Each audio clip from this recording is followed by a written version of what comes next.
I didn't expect when I bought the Nokia 7 Plus that I would like it so much, that it came close to me replacing that with the Samsung Galaxy S9 Plus.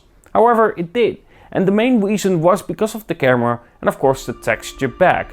Now the Nokia 7.2 captures a lot what the Nokia 7 Plus had. However, there are some clear changes, especially to the design itself and the camera setup. Apart from that though, it shares a lot of similarities. So the question becomes, is this just as good or is it better? Let's find out in this review of the Nokia 7.2.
Now straight from the get-go, the Nokia 7.2, when it comes to the design itself, I kinda really like it, especially because of the frosted back and of course the color that you have with it. If there is a small critique, the camera housing looks a bit small if you ask me, in comparison with the rest of the body. But apart from that, it clearly has some updates when it comes to the point 1 designs that they had, with of course that bigger notch that I really didn't like. Apart from that though, you can still see that you are talking about a mid-range phone, especially when it comes to the specifications, like still using the Snapdragon 660. I get why they're still using the Snapdragon 660, especially because of the cost, but also because of the 8.1 from Nokia. Now that one has a new CPU inside, and I don't think they want that to compete with this one. So while we are talking about the specifications, let's just run through what the Nokia 7.2 offers when it comes to those specifications. So like I said, we are dealing with a Snapdragon 660, which I'm not the biggest fan of because I feel like this CPU should have been replaced already. Especially because they already used this on a Nokia 7 Plus, which is already 2 years old. Well, almost 2 years old. Apart from that, you have 64 or 128 GB of internal memory and 4 or 6 GB of RAM. In terms of battery, you have a 3500 mAh battery and you can charge it up with 10 watt speed, which isn't significant, but again, this is a mid-range phone, so I don't really feel an issue with that. Now, in terms of battery, the average that I get is about 5 to 5.5 hours of screen on time. In terms of display, you have a 6.3 inch LCD display with a 19:9 ratio and a Full HD Plus resolution. Now when it comes to the display, we have a display that Nokia calls a pure display. Now this can go up to max 500 nits, and of course we have our teardrop design instead of course the bigger notch that we've seen on the point 1 designs. For myself, the biggest complaint that I have about the display itself, while it doesn't get as bright as I want it to be, I feel like the greens are way too punchy. They are so saturated that when I was taking pictures I felt like Nokia stepped away from the better pictures that they can take in daytime, and that was worrying me. However, after watching it on my PC, I did see the difference clearly there, and I felt like the pictures were much better than it showcased on the display itself. I'm not saying that the display is bad by any means, it's a pretty good display for the price itself. However, I do have to say that the saturation on the greens especially is a bit too much for me. But apart from that, you can easily enjoy a lot of content on this display, and inside and outside it does get pretty bright. However, outside you can struggle if there is direct sunlight facing the display.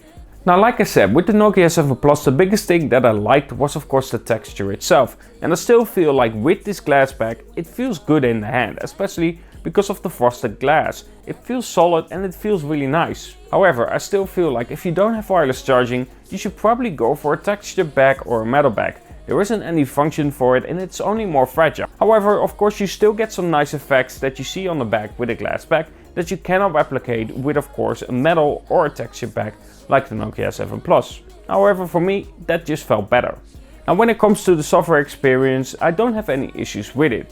While Android One is a bit boring and it doesn't do anything special, it does provide quick updates for the Nokia devices. And that is something that a lot of people care for. So I really get that they chose this option instead of making their own skin on top of Android. Especially because Nokia is one of the early adopters of giving you quick updates to their devices. So of course with the Snapdragon 660 you are wondering if you have any performance issue.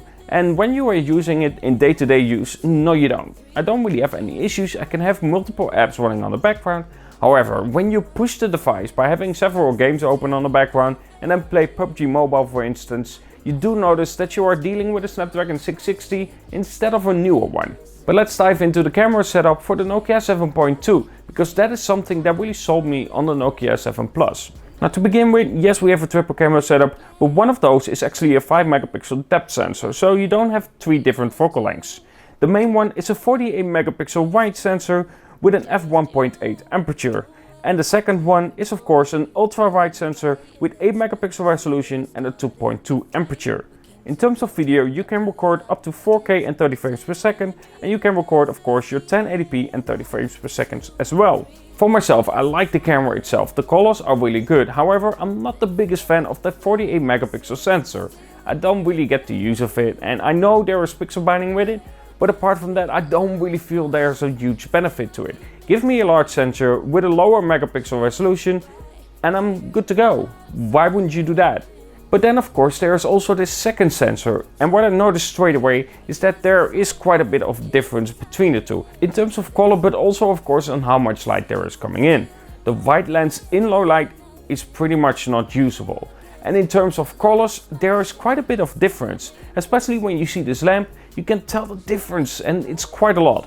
I'm not saying again that this camera is bad by any means, but I do feel like they could have done that better. But again, this is a budget phone, so they don't have that budget to properly utilize those two sensors and make them precisely the same or close to the same. This is something that you mainly see on high-end phones or phones around 600 or above. But when we are talking about the main camera, I do feel like the camera is really good. I love the colors once again on this Nokia 7.2. It can take some amazing shots. And when it comes to the dynamic range, of course this cannot compete with something like the Samsung Galaxy S10. However, surprisingly, in one shot it actually beat the Samsung Galaxy S10. But apart from that, I feel like the lack of proper dynamic range, or Samsung dynamic range, is sometimes in the benefit of a picture. It creates more depth because it keeps the shadows more active. While you can edit the Samsung shot more because there is of course more highlights shown, I feel like this is better for a quick shot. So this is why I preferred a lot of shots on the Nokia 7 Plus for instance over the Samsung Galaxy S9. They started to look flat, and the same is the case for the Nokia 7.2. It has a lot of depth because it keeps more shadows in the picture itself.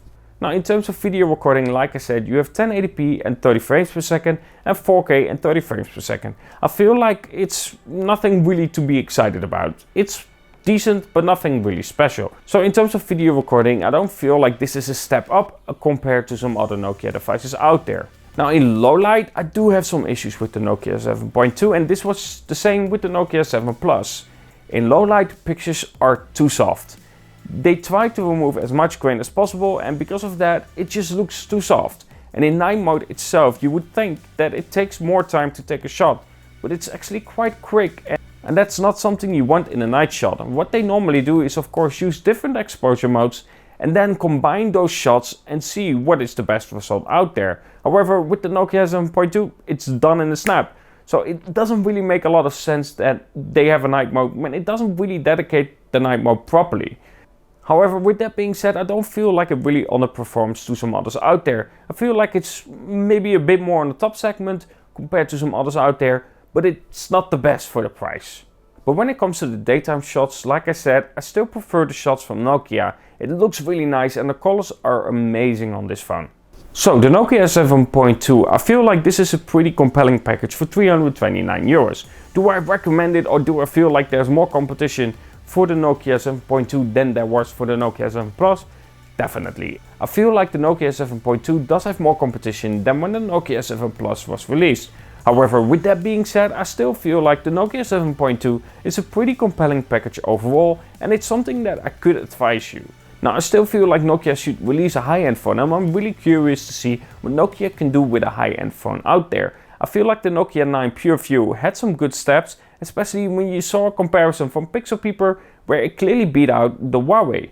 Now I feel like that's quite interesting, but the Nokia 9 PureView of course had its problems, and it came with the Snapdragon 845 that didn't actually natively support 5 cameras, so it took quite a bit to take that picture. However, with that being said, I'm still curious about what Nokia will do with the 9.1. I will leave a link in the description talking about that phone, but I think it's quite compelling what Nokia is doing. And I'm really curious what the future of Nokia holds and if they can climb up back to the top.